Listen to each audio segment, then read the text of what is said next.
You're listening to Simple Roots Radio episode number 197. And today, it's all about the Enneagram 9. Yes, we're wrapping up the Enneagram series here on Simple Roots Radio. Welcome to Simple Roots Radio with Alexa Sherm. Alexa believes that simplicity in life is the key to achieving true and lasting health. And now your host, Alexa Sherm. Welcome back to this podcast. As always, my name's Alexa, and this is the place to get healthy, live happy, and find more joy. I'm so thrilled that you're here and you've made it all the way to Enneagram number 9. Yes, this is the last Enneagram number on the Enneagram, and I am thrilled to talk about a group of people who are known as our peacemakers, mediators, and what they have to offer us, and also talk about how an Enneagram 9 can get healthy and live more to their purpose. So today we're going to dive into that, but before we get there, I just want to remind you what this Enneagram series is all about. First of all, if you have no idea what the Enneagram is, don't worry, I've got you. Head back over to episode number 180, where we break down the Enneagram series and why it's important, and where you can learn what your Enneagram number is. But also over there in that podcast, really, we break down self-care. And the reason I started this Enneagram series was, one, the Enneagram is really popular, right? And can be a valuable tool to help understand who you are and how you work in the world. But also, most importantly, it was because I had learned that self-care was not just strictly what we thought about it, like all this jargon we have today about what we need to be doing to care for our bodies. But really, it's an understanding, like a deep understanding of ourselves, so much so that we know what our bodies need. We know what our minds need, and we know what our soul needs. And I think that we miss that aspect, that we just think it's just all these layers of things that people tell us we should be doing, and magically we'll become healed. But really, healing comes from a place of knowing yourself so deeply that you know what your body needs. And I believe the body is the only way to healing. So that's what the series is all about. Over the last few months, we have walked through every single Enneagram number with a solo show of me explaining more about that type, and also some health practices you could implement based on your Enneagram number. And then the second show with each Enneagram is an actual interview with that type and what they have learned and just their suggestions and rhythms that they've established in their life to help you. Like really, this series is designed to meet you right where you are. So today we're going to wrap up with Enneagram Type 9. Later this week, we'll come out with that live interview with the Enneagram 9. And as always, don't forget to head to the show notes where I have that free handout for each Enneagram number. Today, I drop Enneagram number 9, and it's a handout going through some suggestions, what your strengths are, how to use them, some journaling prompts, all the things that I think can really help you, not just to do health or to make it another set of checklists, but really in order to make health who you are. And that's my main purpose, to stop fixing you and to start filling you. And here's a starting point for that. So head on over to the show notes, simplerootswellness.com/197 to get all of that information. Also, one more thing before we go. I know I need to forget that this podcast series, the Ennea Health series, is sponsored by Juve. You've heard me talk about them before. I even interviewed their co-founder, Melissa Strahan, on episode number 148, where we dive headfirst into red light therapy. Since that show, red light therapy has become a part of my daily routine, and the research behind their benefit is incredible. Basically, red light gets its benefit from a specific wavelength that acts on the body in various ways. On a cellular level, this has been shown to improve mitochondrial function and increase the production of ATP, or energy. This can bring about healing in a number of different ways, including more energy, quicker recovery, more vibrant, tighter skin, and so much more. Combine the red light therapy with an infrared option to target a much deeper level of cells. And I have to tell you, I've noticed so many different benefits in just a few short months of using the Juve. Now, I've been saying all along, I'm promising a 60-day review of daily use of my Juve, and that is coming to my blog very soon. So stay tuned to find out exactly what I saw. But here's a little spoiler alert. I have seen changes in my lymphatic movement, less joint pain, healthier looking skin, which I will definitely be taking before and after pictures. shiny hair, as well as increased daily energy without the brain fog. Really, Juve has done their research and have a number of products you can use anywhere, like the new Juve Go, which is a handheld and much more affordable option that can be used to target treatment or pack in your suitcase. Really, red light therapy is just another tool to help foster natural healing and rejuvenation in the body using their state-of-the-art devices. So make sure you learn more about Juve by heading over to their website at juve.com/simple roots, and make sure you include Simple Roots at checkout for a special gift with your purchase. Thank you, Juve, for sponsoring the show so that we could bring you the Ennea Health series. And today it's all about Enneagram Type 9. Yes, you really are the sweethearts and the gentlemen of the Enneagram. You are known as the peacemaker or the mediator. Really, in general, you're so chill and easygoing people that know how to relax and go with the flow. You're the least controlling of all the Enneagram numbers, and really, you have this ability to allow life to unfold naturally and allow the freedom and space for others to grow in their own time and their own way. You're quick to love, slow to judge. You don't ask for recognition for the effort that you put into caring for other people. And you're extremely likable. Like, people love Enneagram Type 9s because they love people well. They're extremely relational. They want to help other people, but at no payment of their own. Like, they're just doing this because that is what they love to do. And what I think is maybe even the most fascinating thing about an Enneagram Type 9 is that you have the ability to be like every other Enneagram number. Like, they are the most like ones, the most like twos, threes, fours, and so on.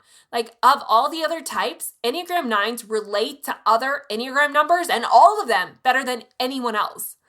But on the flip side of that, I heard a quote that the only type the 9 is not like is Type 9.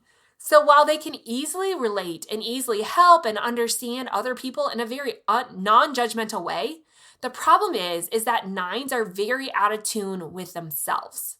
They give all their energy to mediating, to peacemaking, to helping and establishing other people, that they forget that they too are worthy of that same thing.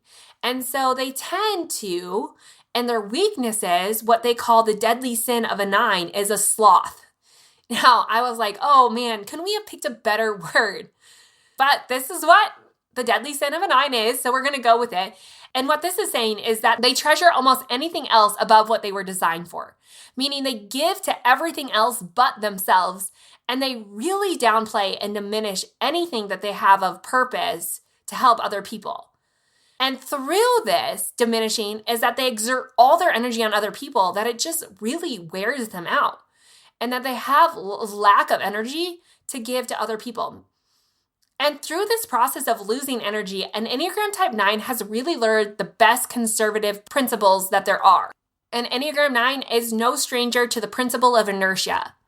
Like, when they're overwhelmed with too many things to do, too many decisions to make, or the upsetting prospect of change, 9s will slow to a crawl. Like, that energy will just exhaust them, and they'll come back to what they crave the most: comfort and harmony. That's what a 9 is all about.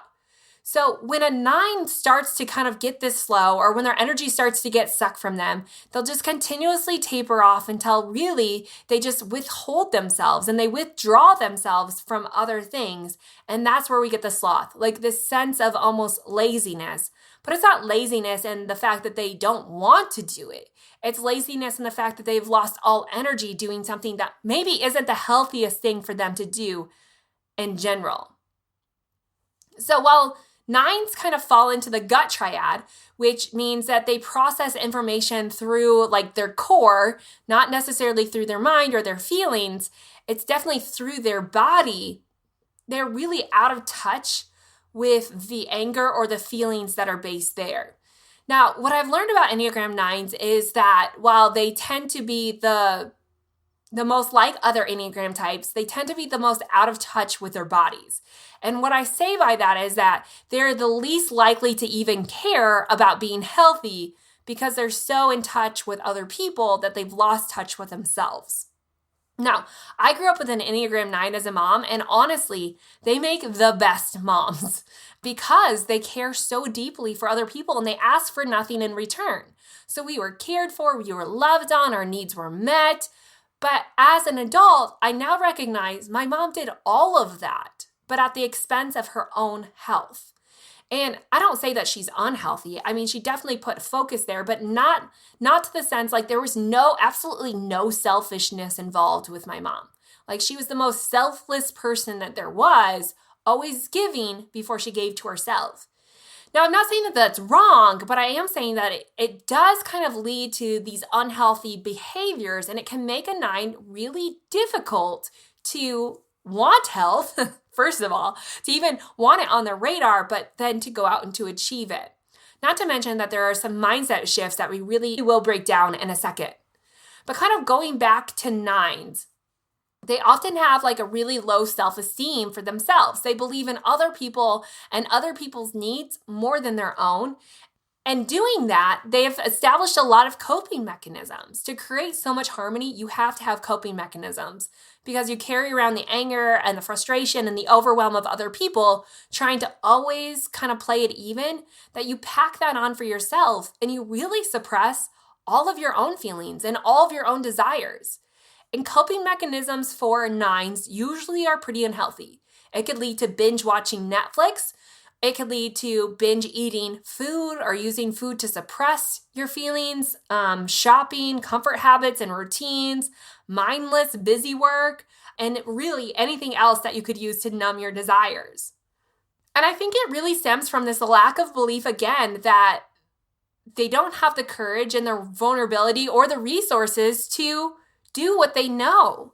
But really what we know about 9s is that when they step into that, a 9 becomes healthy, turns more like a 3 than any other number on the Enneagram, which is the achievers, the high achievers who believe and have this high self-esteem. Like it's the opposite, right? And so we want to work with 9s, and my encouragement to you is to really develop or own into who you are and your created being. Like to get back to that passion, because I think it's in the lack of recognizing that on a daily basis that you then live for other people. You mask yourself by fitting into the world and caring for them so much so, like in this like really sneaky way that people almost don't even notice. Which brings about for 9s these feelings that they aren't noticed and they aren't loved and that people don't see them or hear them, which is really damaging for a 9. But as an outsider and as a mom who was a 9, I can really see that you just did this stuff in a way that was so natural and so sneaky that it was almost unrecognizable, if that makes sense. Like that sounds really, really harsh, but I don't mean it to be harsh. I just mean that you do these things in a way that people almost don't even recognize you. And then when people want to recognize you, you kind of hide in your own comforts. Like you prefer to be at home, not getting that recognition. Like of all the numbers, you're extremely humble.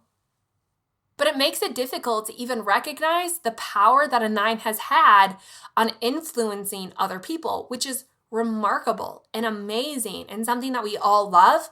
We just don't always recognize that it was a 9. But I think it's time, 9s, that you stand up and you recognize how important you really are in this world and how much people value you and literally need you, right? Like you are more courageous and resourceful than you know. And I want to help you step into that. And really that comes from gaining a confidence of yourself, of recognizing how do I view myself? And therefore, how do I view the activities that I do in a daily basis?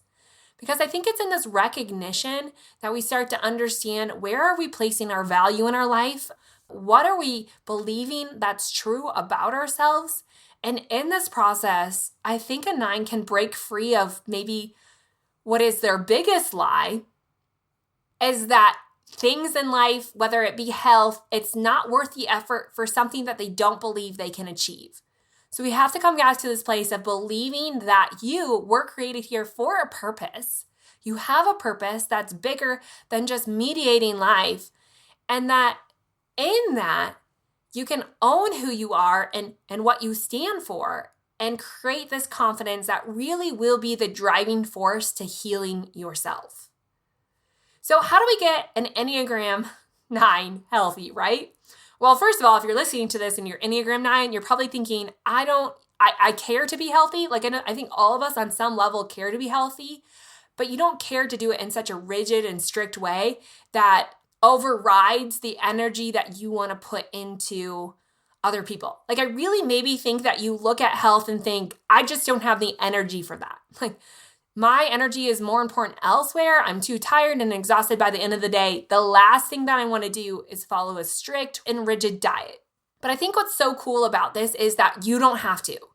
So my challenge for you is to not look at health as diets, because I think that's what a lot of 9s get themselves wrapped up into, is that like you have like the law of inertia, meaning that objects in motion stay in motion. And obviously, this is a good thing and a difficult thing, because when you're not in motion in health, you are at a stall or a crawl, or you're not in movement. And therefore, the law of inertia means that you won't move. So it does take a lot of momentum, of an initial driving force to get you back in the movement.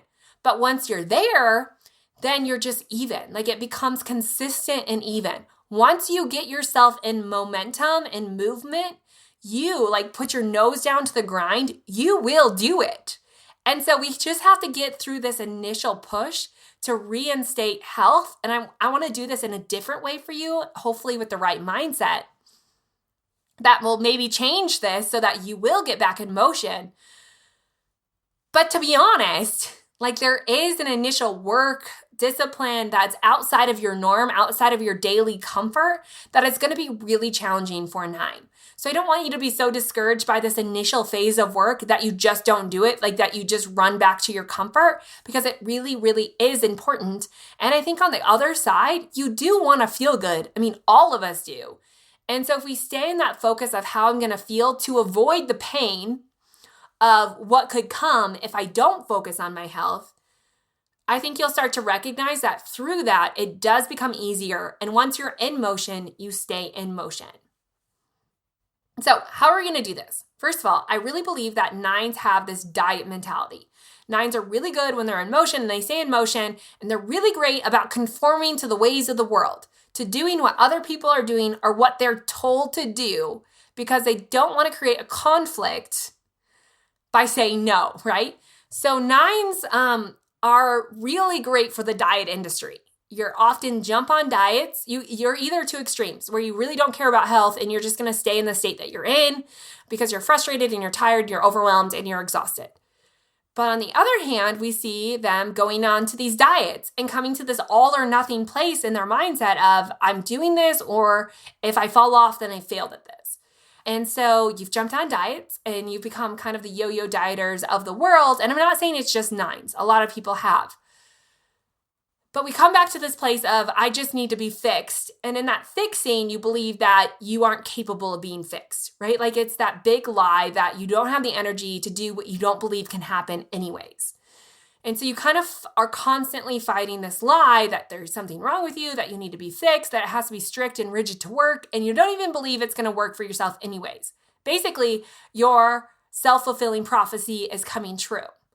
But I wonder, what would happen if you changed your perspective from fixing yourself? Because that sounds like a lot of energy and a lot of maybes, to just this idea of filling yourself. You eliminate all the maybes, you eliminate some of the work and the fear that it's not going to work out. And you just understand like, hey, like no matter where I am, I just want to feel good. I want to fill myself up so that I can do more for the world. It doesn't have to look like X, Y, and Z, but it has to look like what makes me feel good. Like coming back in tune with your body, which is difficult, but it's necessary and it's not always comfortable. But I think coming back to, okay, where am I and what is my body feeling and how can I make myself feel better in the everyday? Not this overall goal of this is what needs to be fixed, but just taking it day by day. These are things that can fill me up. So again, coming to this place of not just fixing yourself, because that just leads to a constant reminder and a constant self-sabotage and really just aligns you to have a lack of confidence. But I think and I hope that coming to this place of just feeling yourself makes you believe that you don't have a problem, that your problem was the fascination with the thought that you had a problem. But really what you need to do is that you, as you are, can only be filled, right? And that's where I kind of started with some of these health practices that I really do hope bring you more harmony and unity, and really do bring you to a comfortable place. Because I think if we go back to if we just go back to health in general, maybe nines, you look at yourself and you think I just don't think about health, or it's not on my radar, or it's not something I want to do. But you distinguish that, you separate that from the idea that you don't feel good in who you are. There's a lack of harmony going on between your mind and body, and you have a lack of confidence. So what happens if you do start to focus on health? Again, not in a strict, rigid way, but in a way that makes you feel good and feel good. Will that not only create more harmony and more ability for you to be comfortable? Because maybe you're more uncomfortable than you think you are. And therefore you're suppressing that with kind of these poor coping mechanisms like food that in the end only make you feel more pain and more uncomfort, which is things that you really don't want to do. You next to sevens are really pain avoidant people. So I don't want you to be at the impulses or the go with the flow with eating. I don't want you to be at the mercy of those things, because those in general have led a 9 nowhere. And instead, I want you to focus on this idea that being healthy and physically fit would allow you to adapt to any situation, to feel light and harmonious and at peace with your surroundings that you're in. That this can really make you feel comfort, not the Netflix binge with the potato chips. That's temporary, instant gratification and a lie that makes you believe there's comfort there, but really there's more comfort in feeling healthy and whole and filled, right? So I hope you're kind of starting to see this distinguished difference that's not so big, right? It's 80% the same, 20% different. But in that 20% difference, it will change the course of your life. So how are we going to do this? Nines. I know that health is, again, not something that you love to do, that maybe feels painful and strict and rigid, and so is exercise. So I think that what we need to do is establish this kind of boundary where your life is 80% the same, 20% different. So what I mean by that is you tend to be very rhythmic people, that you have comfort rhythms and you're established into your day routine. Now, I know some nines don't love routine or rhythms, but I think in general, everyone works well with life rhythms and routines. And what they look like doesn't mean, all this strict, rigid discipline, but I think keeping 80% of your life routine the same and changing just 20%. And in that 20%, that means you have 80% comfort and 20% discipline, or 20% new changes, which can be difficult. So some ways that you could add some new routine into your life that I think is really important, again, in the right mindset for type 9s, are things like adding solitude to your day. Enneagram 9s, you need space for yourself, because I don't think you'll ever hear yourself if you don't give yourself room to do that. So I want you to create space. And I don't mean space by watching Netflix or having your coping mechanisms that you go to. I mean space alone with a journal and your thoughts. So creating the solitude of starting to dig into not how can I better help other people, but how can I better help myself? Because what I know about Enneagram 9s is that you don't need help helping other people. That is always going to be a part of you. What you need is to help yourself so that you have more energy to give, to do what you love to do. And that is helping others and being there for others and mediating and peacemaking for other people. So sitting alone, finding solitude and rest. And this can be a really difficult thing for a 9, especially when they're constantly surrounded by problems and people who need your attention. And so I really want you to commit to finding space in your day. Just start with 10 minutes, even if you have to lock yourself in your bathroom. 10 minutes in your everyday routine where you can create space and go back to a journal to really start to see your feelings and start to see your body for what it is and what it's trying to tell you rather than suppressing it. So that's one big area that I think Enneagram 9s could use. Other things are movement and exercise. Now, when it comes to movement and even dieting, Enneagram 9s do better when they have accountability or people to do this with. So maybe instead of, doing that hard workout by yourself in your basement every morning, that's just not realistic for you. Maybe instead you just enlist a walking buddy because you don't want to say no to someone, right? Because that could create conflict. So ask someone to walk with you to help get you out of bed in the mornings to just start to move your body. Like movement, even though you don't think you have energy, and even though you think moving is going to expend energy, in some way, yes, it does, but I really believe that energy is a very filling thing. So rather than expending energy, it's actually going to give you more energy. So start to focus on some of these healthy things, not as taking your energy, but actually providing more energy for you because you really don't like to live in this energy deficit or become exhausted. So starting to focus on things that bring you more energy. And I think moving your body is one way, especially if you can do it in nature. I've said this literally for every Enneagram number, but being in nature is extremely important for every single person, and it's extremely important for 9s. So you could do exercise one of two ways. You could do it and look at it as a way to fill yourself and also create space to listen to yourself and to just be in tune with yourself, and that's completely fine. My only fear with that is the accountability piece and getting you to do it every single day when your bed and the warmth in the morning is so comforting to you. How can we make exercise also a comfort that you desire to do because it makes you feel good throughout the rest of the day? So finding that balance of maybe I need to ask a workout buddy, or maybe I just need to change up my workout routine to a place where I actually experience the feel good when I do it.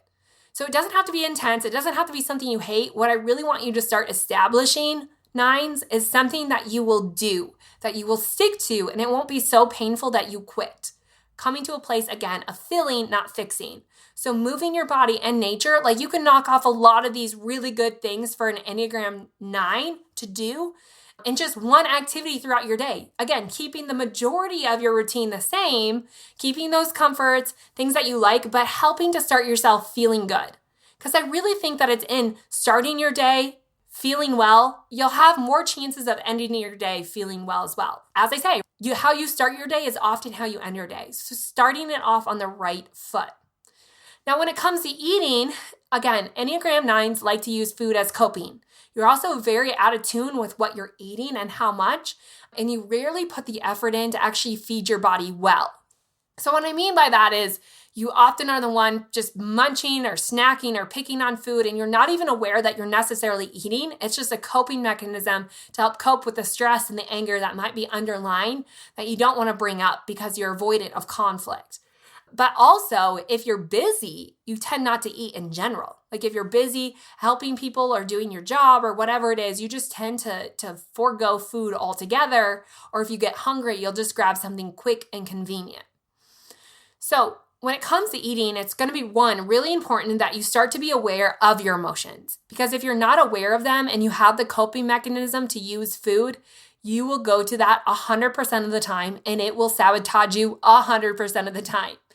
So starting to be aware, and I think that journaling and being quiet, why I said that was because then you can start to see your feelings and understand your feelings, and hopefully therefore start to learn new ways to cope with those feelings or deal with those feelings so you don't have to use food. But another aspect is to have healthy food on hand. Now, you tend to be a little rhythmic in what you eat, eating the same foods more often than not. Even though you're really adventurous people, we see a lot of repetitive eating patterns in type 9s. I think part of that is just learned in you, but also part of it is that it doesn't create the conflict amongst family members or, you don't want to stir the pot. So you just tend to eat very routine oriented, the same foods over and over and over again. Now, I'm not trying to say that you need to change that. I'm trying to make you aware that you are a little more adventurous than you think you are. So it is good to change things up. I don't want you to focus on what is right or wrong, but I want you to focus on what is nourishing that I actually enjoy. Now, you might think, well, I only enjoy French fries and chocolate and all those things. Okay, we can have those things occasionally, but in general, what do you enjoy and what is also nourishing to your body? Simply just write out a list. Write out your top 10 food choices, a few for breakfast, a few for lunch, and a few for dinner that you enjoy that you also find very nourishing for your body, like nourishing, wholesome foods.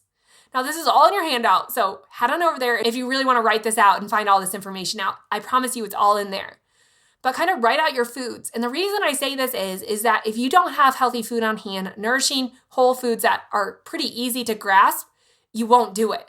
And so being aware of what you're buying at home and what you're taking to work. Because it's not to say that you can't not enjoy your French fries and your chocolate. Like, that's fine. But consistency in what you do over time matters. And so I want to talk about how you can fill yourself up. And with food, I think a simple list can help you see what you enjoy. So it's not a pain. It's not something that you are not wanting to do, and you know how to do it. So it's not creating more conflict in your life. And from that list, then over time, you can start to add to those things. And I think having that safe space of really getting back in tune with your body will allow you to be more adventurous. As you get healthy, you are going to become more adventurous, more outgoing. You're really going to become back to that achiever. So those are some things with food. I think it's stopping to recognize your feelings, to know when you feel like stuffing your feelings or using food as coping, which tends to be chips and chocolate and sweet things, and coming up with a new coping mechanism for those things, at least creating the awareness around that. But also on the other side, being aware of what you do eat, and in that, creating a list of things that you can go to and making sure you have those foods on hand. And I think once you get into that, you are very rhythmic people, and it will become a new norm for you. Another thing that's really, really important to a 9 is sleep. Getting adequate amounts of rest. When you're not sleeping enough, or you're feeling overwhelmed, or you're allowing other people to control your schedule, which is preventing you from getting adequate amounts of sleep, this is really, really damaging for a 9. 9s need sleep and a decent amount of sleep as well. So making sure that you are focusing on getting more sleep at night, having a normal bedtime that you generally go to bed at, and waking up at the same time every day, focusing and prioritizing on sleep over other people's needs will really help you get healthy. So having sleep, making sure it's okay that you nap, but if you find yourself being exhausted and needing naps over and over and over again, then you probably know that you're more in an unhealthy place. So again, having that routine at night that allows you to then reach deep sleep. And I'll link up some of those ways that you can do that over in that handout as well. A few other things, again, is when you start to incorporate these discipline activities of eating foods and having healthier foods at home and maybe working out, this alone, like those few things alone are enough to push you outside your comfort zone, to make you feel even exhausted looking at it. And I think, again, you believe that lie that why waste the energy doing something you don't believe you can achieve? One, we have to just beat that lie. You have to know when you're telling yourself that and to understand that is untrue. But I don't want you to look at these principles and practices as exhausting. And I'm hoping that one way to help that is by also implementing comfort into your routine. So not only are you adding exercise, but on the flip side, you're adding a comfort tool. Maybe for you, you establish a slow morning routine. Maybe on Saturday mornings, you block it off until 10 a.m. and you're like, this is time where I know I'm going to need to refill for the day or the week. And this is really important. And in that working hard all week long and being disciplined, you know you have that reward of comfort on the other side of it. So adding just as many healthy comforts as you are disciplined chores, or maybe even more comforts. So that's just one example, like having a slow Saturday morning.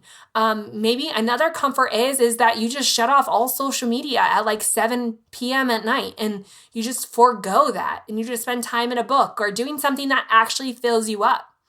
Other things are Sabbaths, having a day of rest, of maybe even solitude, of having space alone. I know some people think like you don't want to seclude yourself, but I think that there is something so nourishing for people about having that quiet space that actually gives them more energy to go out and do some things. So again, whatever comforts you, adding that back in, but making sure it's a healthy comfort, not a lie of a comfort like binge watching Netflix with a bag of chips. You might think that's comforting, but long term, I think that you really deep down know that that is not comforting. Coming to a place of watching Netflix in a comforting way, not out of stress, is going to be so much more relaxing than doing it just to override the stress that you don't want to feel. So it's all about the mindset or the posture in which you come to these activities, and that really can matter. Now, the last tip that I want to give Enneagram type 9s, other than like slow mornings, creating a fortress of solitude or a safe place and creating that stillness in your life, is I think that 9s need to learn to do things for themselves. And I don't mean like, oh, you need to learn to work for yourself or whatever. What I mean is I want you to learn that you can do self-care activities for yourself, and that is okay. That is not selfish. That is not giving up time that you could be spending elsewhere. You have to make time for yourself and do things for yourself to have more energy. So this could be things like scheduling a monthly massage or weekly massage, whatever you want, going to yoga, maybe signing up for therapy, learning to talk about your problems and know it's okay. That's not going to cause more conflict, but it's actually going to ease the inner conflict that is probably already happening inside your life. I don't want you to diminish the conflict you're already experiencing in your life or diminish the conflict that you're holding on for other people. That needs to be dealt with. And if it's not dealt with, it will come exploding and erupting out. Maybe not in anger or overwhelm, but it can come exploding and erupting out in weight gain and health problems and relationship problems. There are so many ways that holding on and hoarding our inner chaos can actually create more harm. So as a 9, I know that's what you're really gifted at, but I want you to be really aware that you need that space just as much as anyone else to live a healthy life. So scheduling a massage, getting your nails done, doing kind of the quote unquote stereotypical self-care activities, because that's going to remind yourself that you are confident enough in who you are to fill yourself up. And I think confidence is born when we recognize that we don't need to be fixed as much as we need to be filled. And in that filling, then we can come to this place of vulnerability, of understanding, of being brave enough to show up, even though we don't have everything together. Being brave enough to show up, even when the day is hard and the stress is deep, right? That, to me, is what confidence is all about. And that is what this idea of filling is all about. You see, when we're stuck in fixing, then we're stuck thinking that there's problems and that it's rigid and we'll never get there and it's exhausting. I mean, just the idea of thinking about the problems that we have is exhausting. So I just want you to stop, not to diminish where you've been or what you've been through or the trauma, but to end the lies that there is something inherently wrong with you and start to believe that you, as you are right now, are enough to move forward, to love and respect yourself, but also being willing to create that change.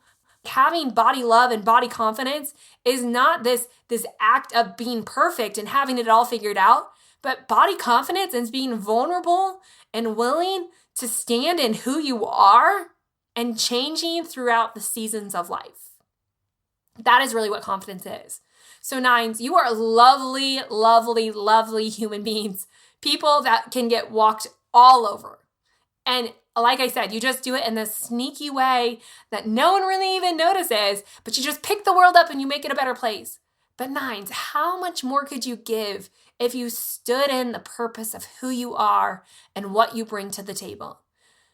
I think that the world could be changed by you alone, and I don't want you to continue to diminish who you are to help other people in their troubles.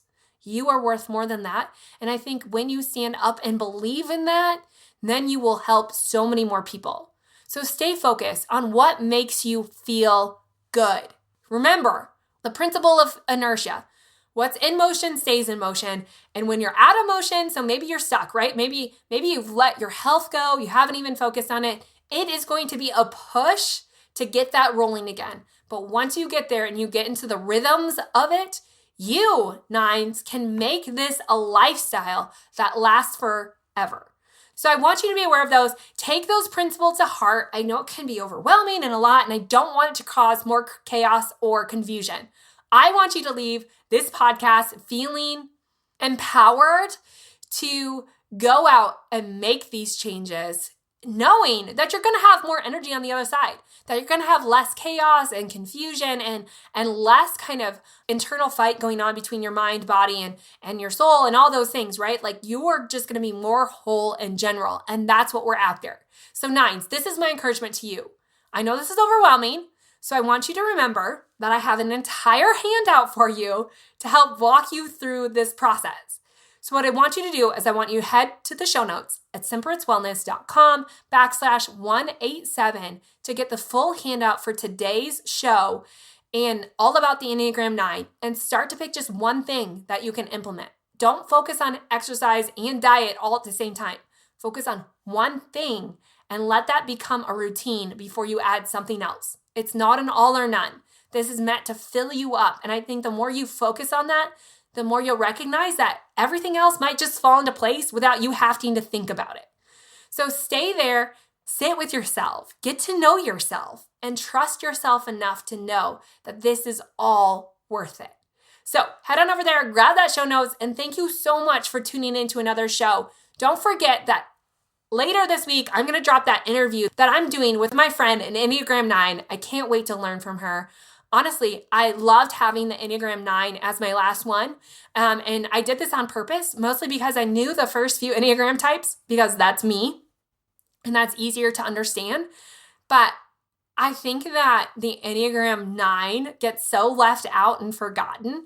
And it can look like, oh, I just put it at the end because it's a forgotten Enneagram type. But I think that I wanted to end here because I wanted to go out with a bang to recognize that, hey, you matter, this matters, this is worth it. And Enneagram 9s, you make a huge difference in this world. And we need to honor you, and we need to respect you, and we need to acknowledge you. And so I wanted to acknowledge 9s as a last Enneagram type on here to remember that this all matters. So Enneagram 9s, I love you.